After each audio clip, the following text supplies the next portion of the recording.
Bueno, muchas gracias a todos y a todas por acompañarnos. Gracias, Blanca.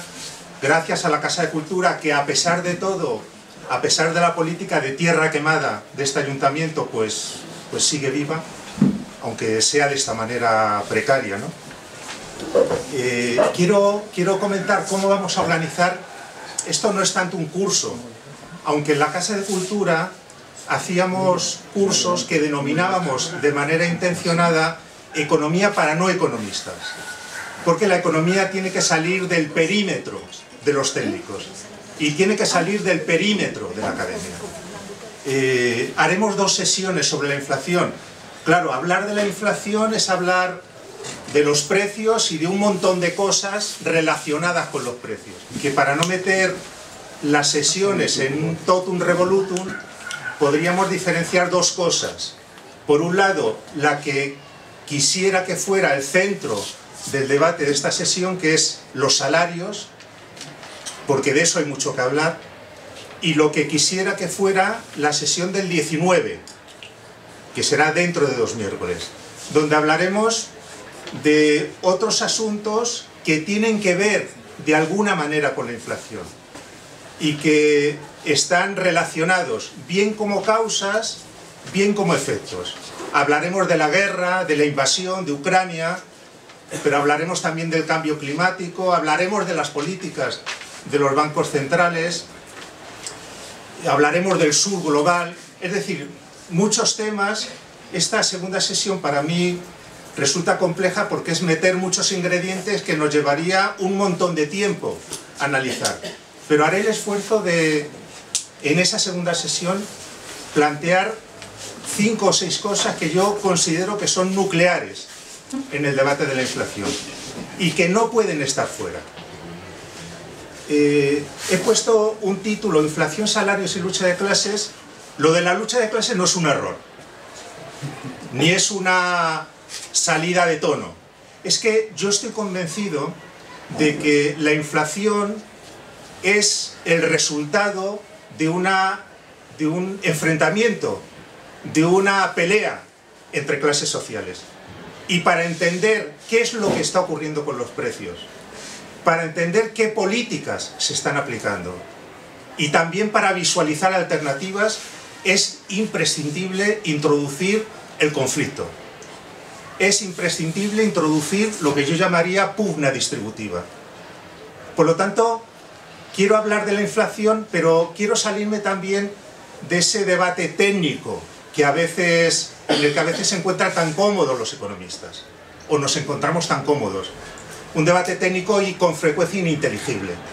Yo creo que la inflación tiene que ver con esa pugna distributiva, del mismo modo que creo que la economía tiene que ver con la política y que la economía tiene mucho que ver con la correlación de fuerzas. ¿Cuál es el objetivo de esto que yo quiero plantear? Un objetivo que va más allá de lo concreto de la inflación. Estoy mareando la perdiz, pero ahora entro en ello, ¿no? El objetivo para mí fundamental, y esto es importantísimo, es disputar la lógica dominante. O sea, la lógica económica. Detrás de las políticas conservadoras hay una racionalidad económica. No son disparates. No es solo ideología. Sí, por supuesto, hay mucha ideología. Pero no es solo ideología.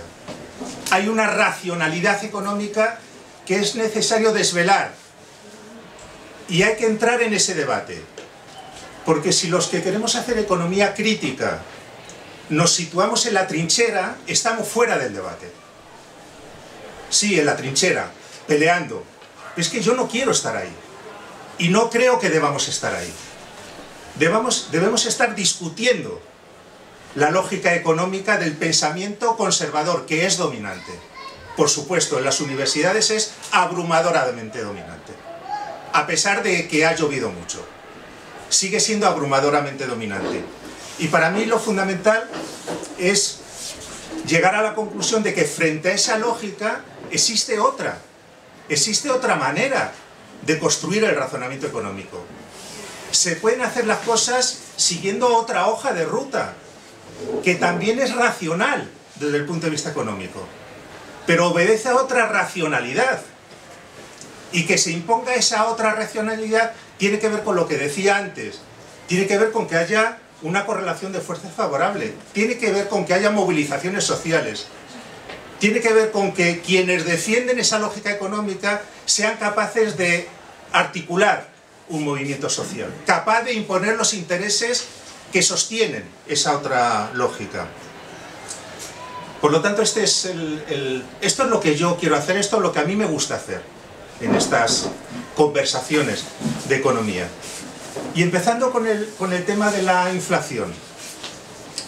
Unos pocos datos, muy pocos, sobre cómo está el asunto. Y el asunto está muy mal con el tema de la inflación.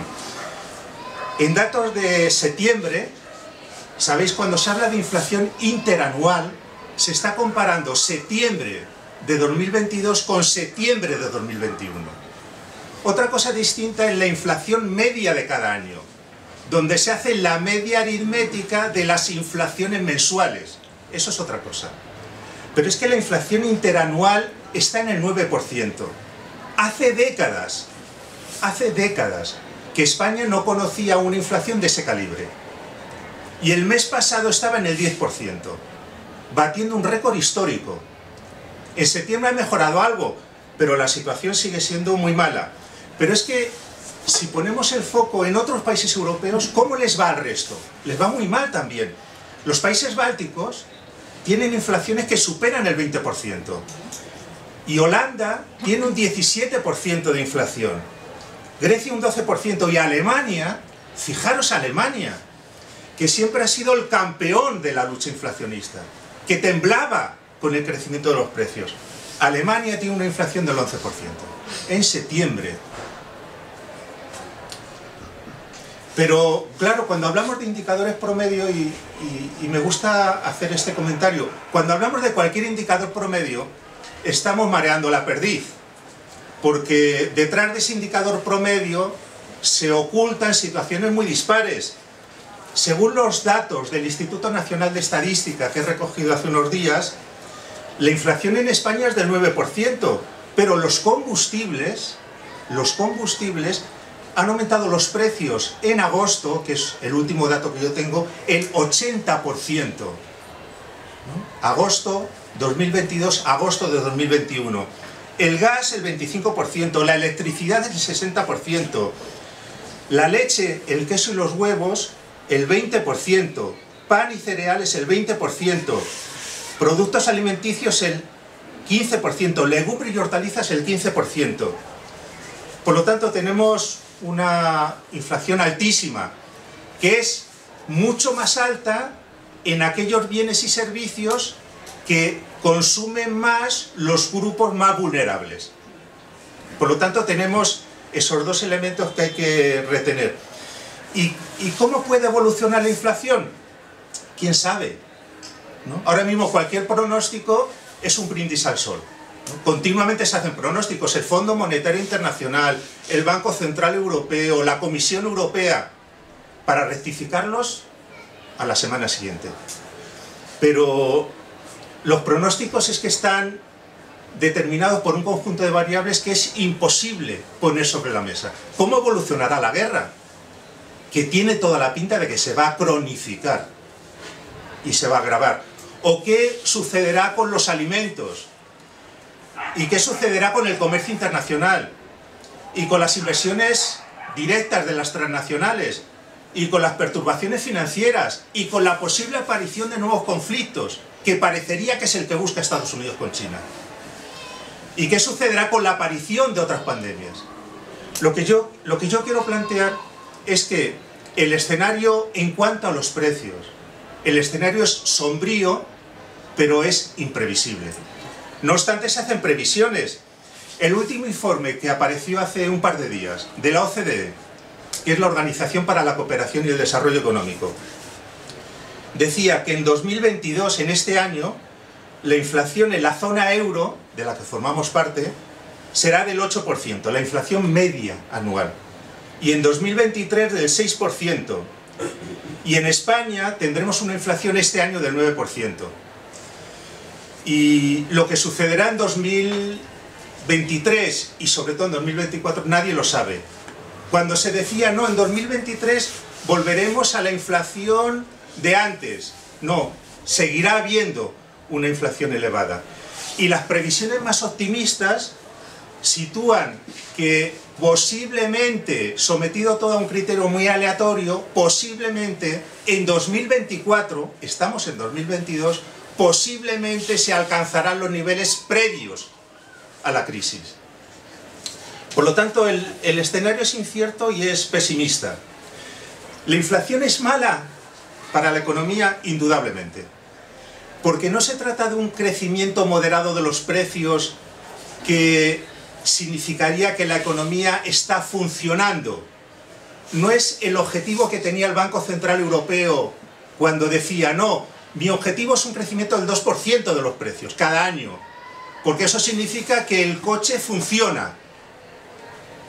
Que crezcan moderadamente los precios es lo normal en una economía. No, pero esto no es normal.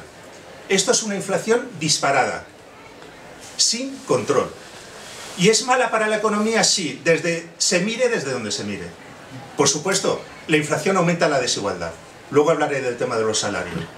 Porque si yo no tengo capacidad para indexar, para acomodar mis ingresos al crecimiento de los precios, pierdo capacidad adquisitiva. Y si hay grupos, colectivos, que tienen rentas fijas y que no pueden adaptarlo a la inflación, también pierden capacidad adquisitiva. Y ahora luego hablaré de los salarios pactados en convenio. Si los salarios pactados en convenio resulta que en el mejor de los casos van a crecer un 2,5%, esos trabajadores van a perder 7 puntos porcentuales. Están perdiendo ya 7 puntos porcentuales de capacidad adquisitiva. Por lo tanto, aumenta la desigualdad, pero es un mal general. No solo tiene que ver, la inflación no solo tiene que ver con la desigualdad. Es un problema que intensifica la desigualdad, pero al mismo tiempo la inflación alta hace que la economía no funcione bien. Desde el punto de vista macroeconómico, con una inflación elevada, los empresarios no invierten, se ralentiza el consumo, se perjudican las exportaciones, etc. Pero, ojo, hace años, lo digo para tener un poco de perspectiva, hace pocos años, concretamente en 2014, 2015, 2016 y 2020, hace pocos años, el problema no era que crecieran mucho los precios, el problema era el contrario, que los precios retrocedían, y eso también era un cáncer para la economía. Vamos a hablar de inflación, pero tengamos perspectiva de que los precios altos o muy bajos determinan magnitudes muy importantes de la economía. Bien, entro en el tema de los salarios. ¿Cuál es el argumento de los tertulianos día tras día y también de las organizaciones internacionales, las serias y las menos serias? Se habla de que existe o hay la posibilidad de que se dé una espiral salarios-precios, ¿no? Con los denominados efectos de segunda ronda. Bien, una precisión. ¿Alguien sostiene hoy que la culpa de la inflación está en los salarios? Solo los trogloditas de siempre. Nadie en su sano juicio, ningún economista solvente, ninguna institución decente, sostiene que los salarios están en el origen de esta inflación. Ahora bien, eso por supuesto, si uno va a la Facultad de Economía, encontrará profesores que están con ese discurso, desde primero hasta el último curso, y ahí alimentan un tipo de profesionales. No, pero la segunda ronda es otra cosa. Cuando se habla inflación de segunda ronda y se mete la variable salarios, ya no se está diciendo que esta inflación sea culpa de los salarios. Se está sosteniendo otro discurso más sutil, que es necesario entender. La lógica de la segunda ronda significa que la subida generalizada de los precios, como la que estamos viviendo en la actualidad, empuja al alza las demandas salariales. Punto 1. Suben los precios y los salarios siguen esa ruta. Y el crecimiento de los salarios encarece el coste de las empresas. al aumentar los salarios, siguiendo o intentando seguir el curso de la inflación, eso encarece los costes de las empresas. Y las empresas, como es lógico, entre comillas, responden, porque están en el mercado. Y porque no pueden permitirse que su margen de beneficio se reduzca. Y este aumento de los costes, provocado inicialmente por la inflación y por el seguimiento de los salarios, se repercute en subidas adicionales en los precios. Y la exacerbación de esas subidas salariales da lugar a más subidas en los precios. Y estamos en un bucle. Y ese bucle termina en una situación de estancamiento económico y en un escenario donde todos pierden. Esa es la lógica aparentemente muy consistente de los efectos de segunda ronda. ¿Sobre qué supuestos? ¿No? Porque es lo que a mí me interesa discutir con vosotros y con vosotras. ¿Sobre qué supuestos se argumenta de esa manera?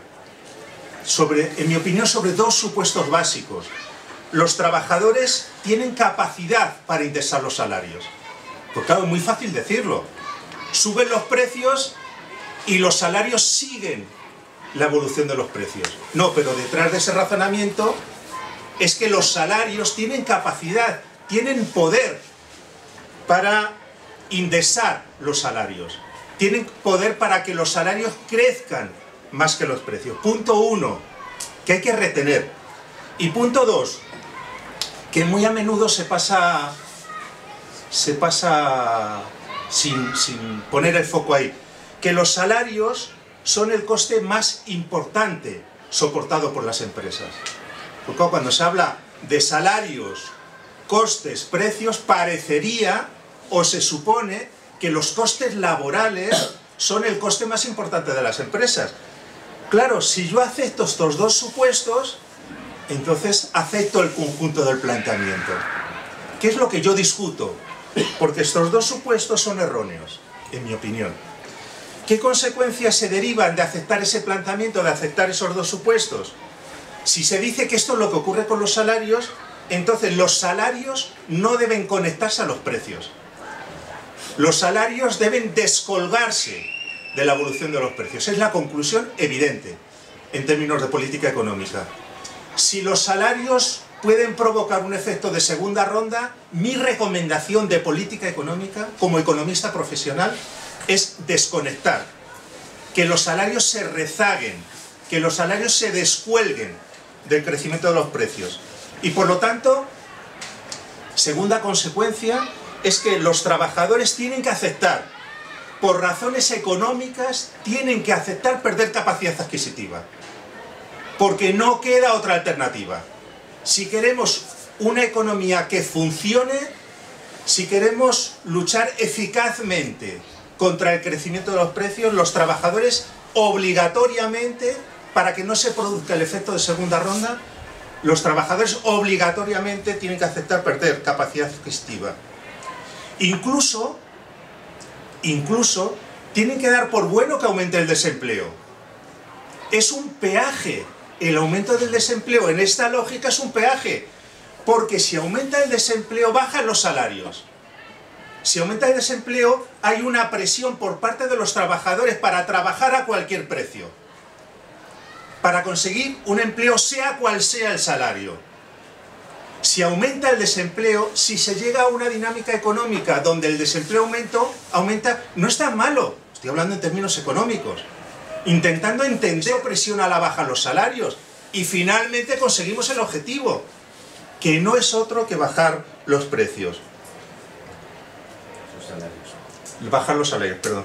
En la lógica final de todo esto es que si con todos estos sacrificios, entre comillas, se consigue que haya crecimiento económico, ya se sabe, el crecimiento todo lo resuelve. El crecimiento crea empleo, el crecimiento mejora los salarios, el crecimiento crea un escenario donde todos ganan. Ganan los empresarios, por supuesto, porque desde este planteamiento es el motor de la economía. Son el motor, porque los empresarios ahorran, porque los empresarios invierten, porque los empresarios promueven mejoras tecnológicas. un escenario donde todos ganan, porque si los empresarios ganan y hay crecimiento económico, eso crea empleo. Bajando la inflación, el final de esa ruta, de ese sacrificio, el final es el crecimiento. Y el crecimiento es un escenario de todos ganamos. Ganan empresarios, ganan trabajadores, ganan también los poderes públicos. Bien, este es, en mi opinión, las bases del relato convencional, que hay que conocer y hay que discutir. ¿Cuáles son los elementos, digamos, de otro relato? ¿Desde qué perspectiva yo quiero construir otra argumentación? Yo creo que en primer lugar hay que reparar en los objetivos de las políticas económicas y sus consecuencias. Y yo me pregunto, ¿bajar la inflación y se acabó? Prescindiendo de cuáles son los costes y los beneficios, prescindiendo de que cualquier política económica tiene ganadores y perdedores. Yo creo que no, eso no hay que aceptarlo. Porque hay que ver quiénes ganan y cuánto ganan, quiénes pierden y cuánto pierden. Pero aceptar la lógica de bajar los salarios, pero ¿acaso no debemos reflexionar, como yo voy a hacer a continuación, acerca del papel de los salarios en la economía? Que no solamente son importantes en los costes de empresas, es que los salarios son un factor clave en el funcionamiento de cualquier economía.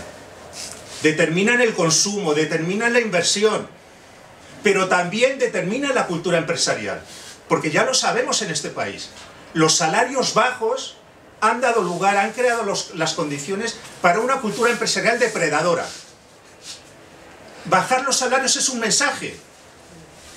Ajusta los salarios, reduce los costes, empeorando las condiciones laborales de los trabajadores.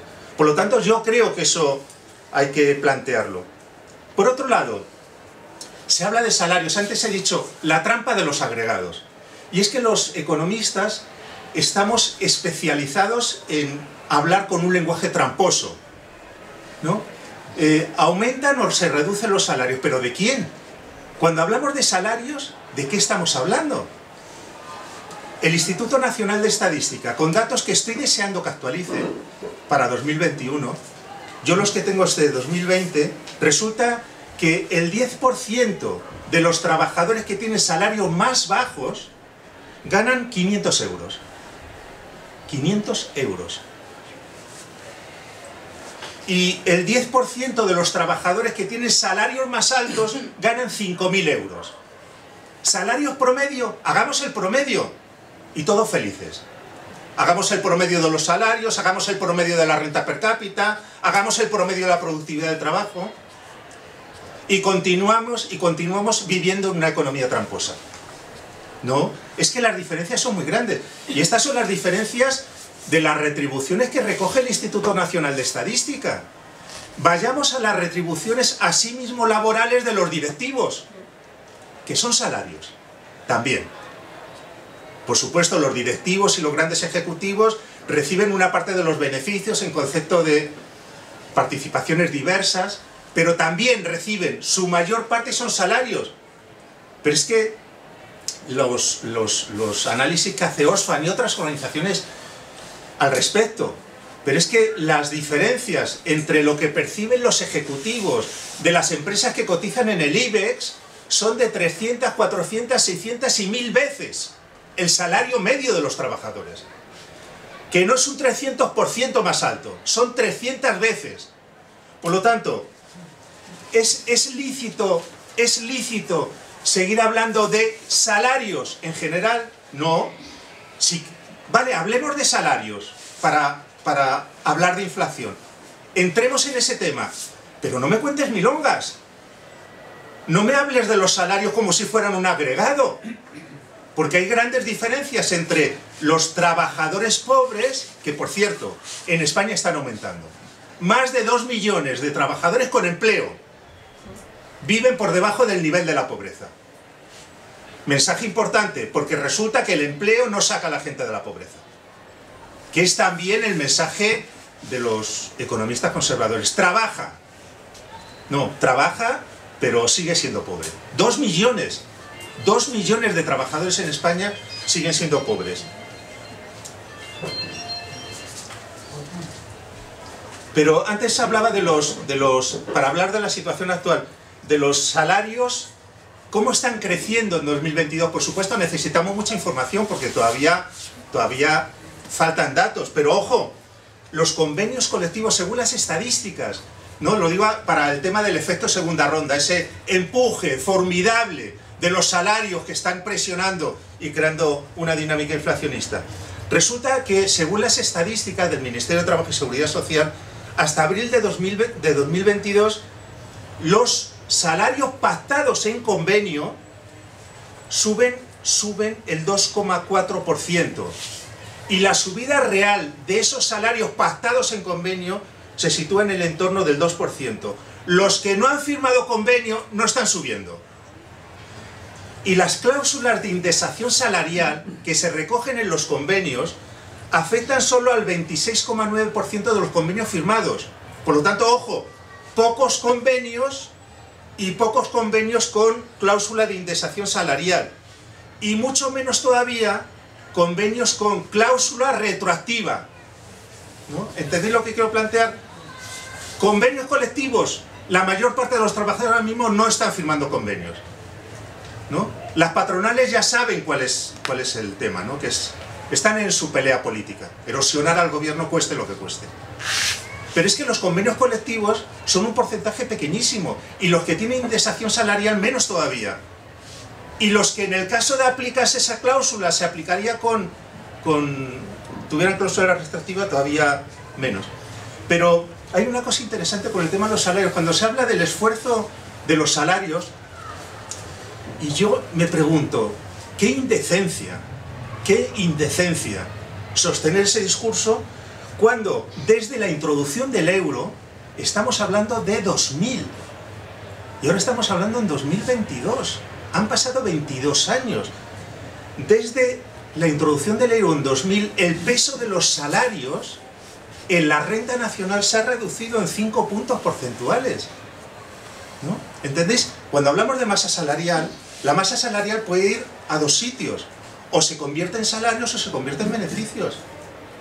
El peso de los salarios se ha reducido 5 puntos porcentuales, que es muchísimo. ¿Eso qué quiere decir? Quiere decir que las ganancias de la mayor o menor mejora en la productividad se la han llevado la renta del capital.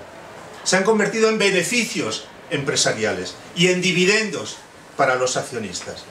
Pero desde el estallido del crack financiero, en el año 2008, desde el crack financiero, los salarios han perdido 1,5 puntos porcentuales en España. Pero ojo, una cosa interesante. Desde que España crece, desde que la economía española crece, resulta que es entre 2014 y 2019 cuando el Producto Interior Bruto, sin entrar ahora, que ese es un indicador que es ya insostenible, que no mide bien lo que quiere medir, pero no entro ahora en ese asunto. Pero es que con crecimiento económico los salarios han continuado perdiendo capacidad adquisitiva. Este es un asunto muy importante, porque se dice, bueno, ahora es que las estamos pasando canutas, esperar a que la economía vaya bien. Pero es que cuando la economía va bien, tampoco está mejorando la situación. Es que España en estos años crecía por encima del promedio comunitario. Por encima. Era, por decirlo de alguna manera, una historia de éxito. Pues bien, en esa historia de éxito, los trabajadores continuaban perdiendo capacidad adquisitiva.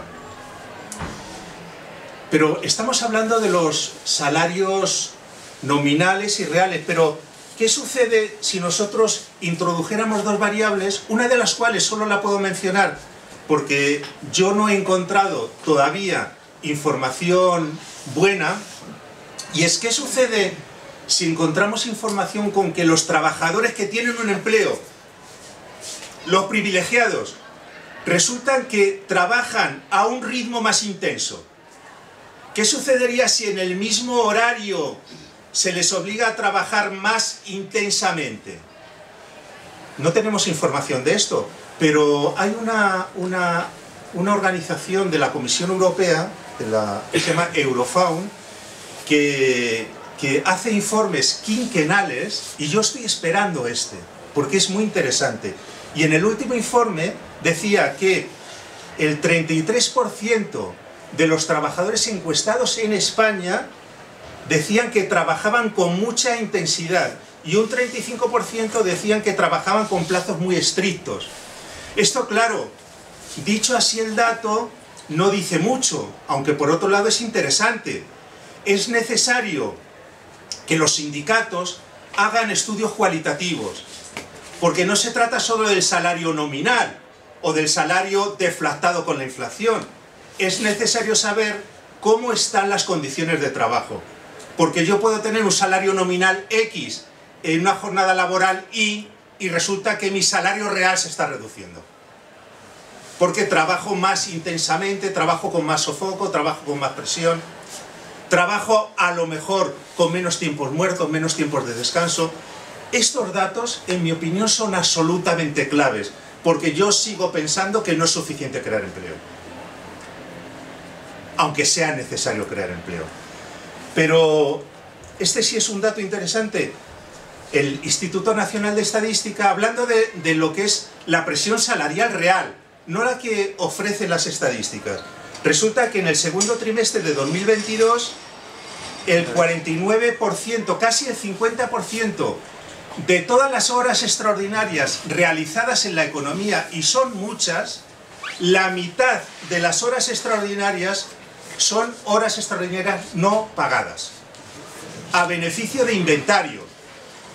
Y por lo tanto, claro, si yo tengo que trabajar con más intensidad y al mismo tiempo tengo que trabajar más horas, porque si no trabajo más horas posiblemente pierdo mi empleo, eso es una bajada sustancial del salario real.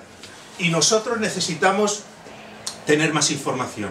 Y yo pido, y cada vez que me encuentro con alguien de los sindicatos les digo, ¿por qué no hacéis este tipo de estudios? Si es que esto es imprescindible, si es que esto es una bomba política en vuestras manos, saber qué está ocurriendo realmente con el mundo del trabajo. No es suficiente con hacerse fotos. Hay que hacer este tipo de estudio para demostrar que los sindicatos están donde deben de estar. Y los salarios, antes decía, bueno, es que en el pensamiento conservador nos lanzan el mensaje de que los salarios son claves en la formación de los precios. Y yo digo que no, que es mentira. Eso es mentira. Porque los precios los forman los empresarios fundamentalmente atendiendo al criterio de margen de beneficios. Fundamentalmente. Y no me muevo ni medio milímetro de ese argumento. Pero es que además, si yo digo, ¿qué hay en un precio? En un precio hay tres cosas. Están los costes laborales, están los costes no laborales y está el margen de beneficio. Claro, si me quieren dar gato por liebre y me dicen, no, los costes laborales y la inflación. Digo, no, pero ¿tú de qué me estás hablando? ¿Dónde te has licenciado tú? ¿En qué facultad? ¿Qué estás enseñando a los alumnos? Porque resulta que además de costes laborales, que representan, he buscado el dato en el Instituto Nacional de Estadística, aunque hay grandes diferencias, por supuesto, entre pequeñas y medianas empresas, empresas que están orientadas al mercado internacional y al mercado doméstico, pero en términos promedio representan menos del 20%. Menos del 20% del valor bruto de la producción. ¿Cómo se puede decir que los costes laborales son la clave en la formación de los precios? Y la relación entre costes de personal y compras totales de bienes de servicios también está en torno al 20%. Por lo tanto, mi opinión, bueno, antes de darla, una cosa de Comisiones Obreras, un informe súper interesante, aunque muy escueto. Me gustaría ver y leer el trabajo final de Comisiones Obreras. Ha hecho un estudio que es muy interesante donde señalan con datos que del aumento de los precios, el actual aumento de los precios, el 83% se debe al aumento de los márgenes de beneficios. Y solo una pequeña parte se debe al aumento de los salarios. Por lo tanto, mi conclusión al respecto es que no hay espiral salario-beneficios. Digo, no hay espiral salario-precios. Ni la ha habido, ni es previsible que la haya. Sin embargo, sí hay, y es de lo que nos debemos preocupar, sí hay una espiral salario, una espiral beneficios-precios. Esta es la espiral. Y por lo tanto la hoja de ruta tiene que ser distinta.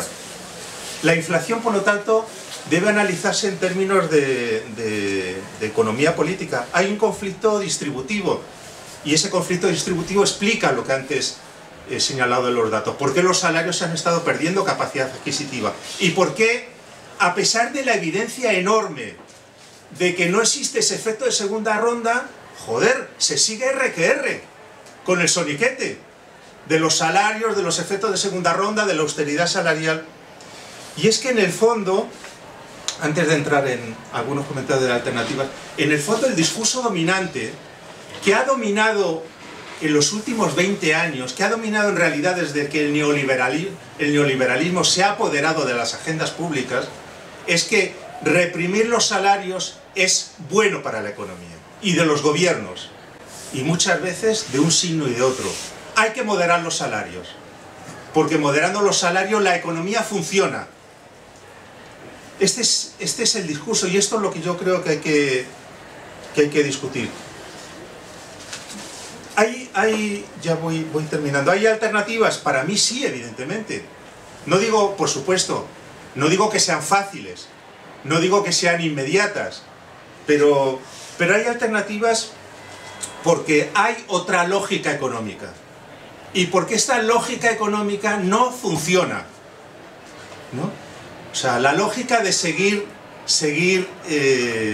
presionando los salarios y de empeorar las condiciones laborales de los trabajadores, esa lógica no funciona. Esa lógica es mala para el funcionamiento económico. Existe otra lógica, pero ¿y dónde está la clave de esa otra lógica? Para mí no está en el terreno de la economía, sino en el terreno de la política. Que exista una correlación de fuerzas distinta y que se trabaje para generar esa correlación de fuerzas. Para mí, las piezas centrales de una política alternativa, repito, no digo por supuesto que sea fácil. Para mí hay dos elementos centrales, que es garantizar en la hora de hoy, o sea, ahora mismo, la política a seguir, que debería seguir un gobierno de izquierdas, es garantizar, y los sindicatos por supuestísimo, es garantizar la capacidad adquisitiva de los salarios. Para mí no hay otra alternativa. Hay que pelear en esa dirección. Hago un comentario un poco entre líneas. Lo que han, en mi opinión, la propuesta de los trabajadores públicos, ¿no?, firmada por los sindicatos o suscrita por los sindicatos mayoritarios, para mí es inaceptable. Es inaceptable. Aceptar perder 5 puntos de capacidad adquisitiva no es de recibo. Y sobre todo no es de recibo sin haber movilizado a la gente. A lo mejor resulta que hay movilizaciones que ojalá las hubiera, y al final de esas movilizaciones pues está el pescado vendido. Hay que firmar. Pero firmar antes de movilizar para mí no es aceptable. Y limitar los beneficios corporativos. Las dos piedras angulares de lo que debiera ser una política económica distinta en materia de salarios, no estoy entrando en otras cosas. Garantizar la capacidad adquisitiva, porque los trabajadores, la mayor parte de los trabajadores, desde que entró en vigor el euro y aún antes, están perdiendo capacidad adquisitiva. O están viendo cómo sus salarios se encuentran estancados, o en el mejor de los casos cómo crecen menos que la productividad. Y hay que revertir esa política. Y es el momento. Con una inflación del 10% hay que hacerlo ahora. No se puede decir, dentro de 2 años actualizaré el 3%. No, eso no se puede decir. Bueno, por supuesto se puede decir. Yo en eso no estoy de acuerdo. Un pacto de rentas, no lo veo. No lo veo no porque esté en contra del pacto de rentas. Es que ¿quién está en esa pelea? Si es que las patronales están en otra pelea distinta. Las patronales están en la pelea de derribar el gobierno o de ganar peso político para las próximas elecciones. Es interesante que sobre la mesa, que en el debate público estén los beneficios de los empresarios, porque antes no se hablaba de esto. Pero claro, no es suficiente. Es que los empresarios no quieren negociar sobre los beneficios. Los beneficios corporativos, porque también antes hablaba del promedio, del equívoco de operar con variables promedio. La clase empresarial no, toda no. Hay que diferenciar claramente empresarios que se ven también fulminados por el incremento de los costes y no pueden trasladarlos a los precios, por supuesto, y también los beneficios corporativos, que han crecido de manera extraordinaria. De manera extraordinaria. No solo las energéticas, y las grandes empresas digitales, y las grandes empresas de alimentación, y las grandes distribuidoras, y las del transporte, han crecido de manera astronómica. No sé cómo se puede atajar el tema de los salarios sin limitar los beneficios corporativos. Y el pacto de rentas, si fuera viable, si hubiera una posibilidad, tiene que incluir los beneficios de las empresas. Y tiene que incluir también la riqueza. Y tiene que denominarse pacto de rentas y de riqueza. Porque hasta ahora nos han vendido la moto con los pactos de rentas. Los pactos de rentas han sido pactos salariales, que además no han incluido los salarios de los ejecutivos. ¿Puede hacer algo una administración pública orientada por una política progresista? Yo creo que sí.